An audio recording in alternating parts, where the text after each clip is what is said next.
the biggest story of the day today is something we kind of touched on a bit yesterday because we anticipated the news in doing the postmortem on the LSU women's basketball season. But Angel Reese has declared for the WNBA draft. Her over-under right now, odds are 7.5. So she'll go somewhere in the top 10, around 7 or 8 when you look at her odds and what mock drafts are projecting. You know, there's two parts of this conversation that we need to have with respect to Angel Reese. And one of them is if she's making the right decision. And we talked about that a smidge yesterday, which is, quite honestly, I feel like the bigger opportunity for stardom is actually in college, because you just played a basketball game that had 12.3 million viewers. You'll never see an audience of 12.3 million viewers in a WNBA game. It's just not plausible. So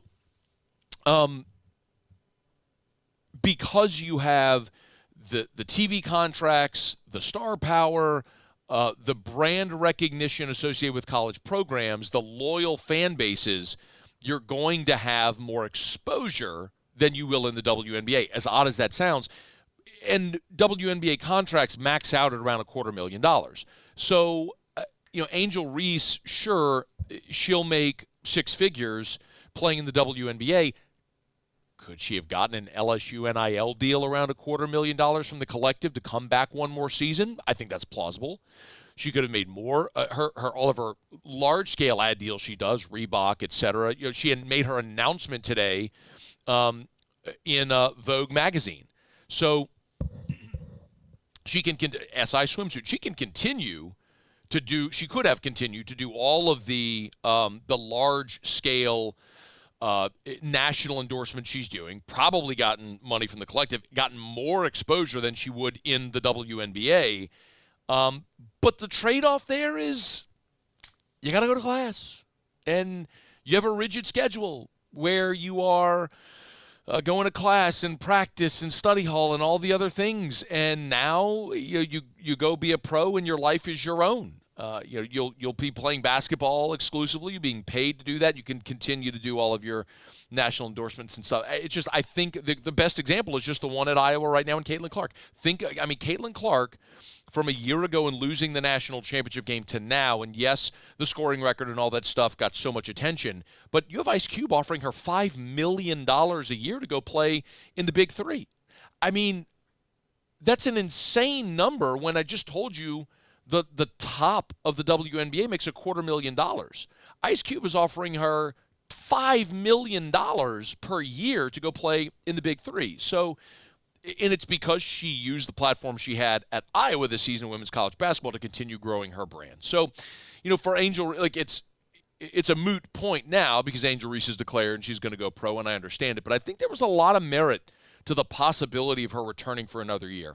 So that was one part of the conversation. The other part of the conversation with Angel Reese is her LSU legacy.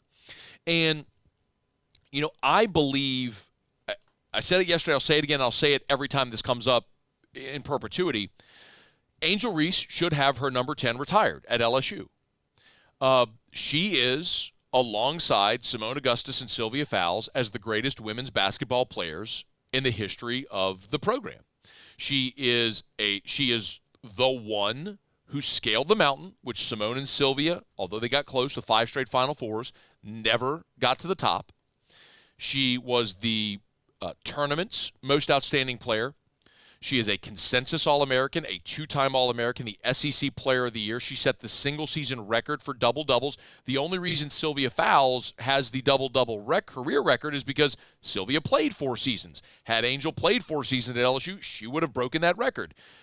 She is the first SEC player since Wendy Schultens at Vanderbilt in 89-90 to lead the SEC in both rebounded and scoring in consecutive seasons. So, yeah, she was the best player in the conference and arguably in the country for 2 years, won a national championship, and the only argument to the contrary would be, well, she only played 2 seasons.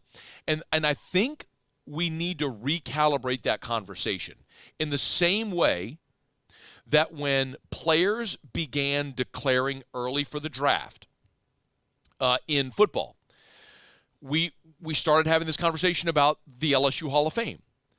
Because, as many of you may know, part of the bylaws in the LSU Hall of Fame is that if you didn't graduate, you can't be in the LSU Hall of Fame, which is fundamentally absurd. Like, there's an LSU Hall of Fame that doesn't include Pete Maravich. That's stupid. You have a building named after him. He can't be in the Hall of Fame because he didn't graduate, because he left. Well, because he never graduated. He played 4 years but never graduated from LSU. It's stupid. Like, how can you have an LSU Athletics Hall of Fame without Alex Bregman and Leonard Fournette? I mean, go down the list of the greatest players.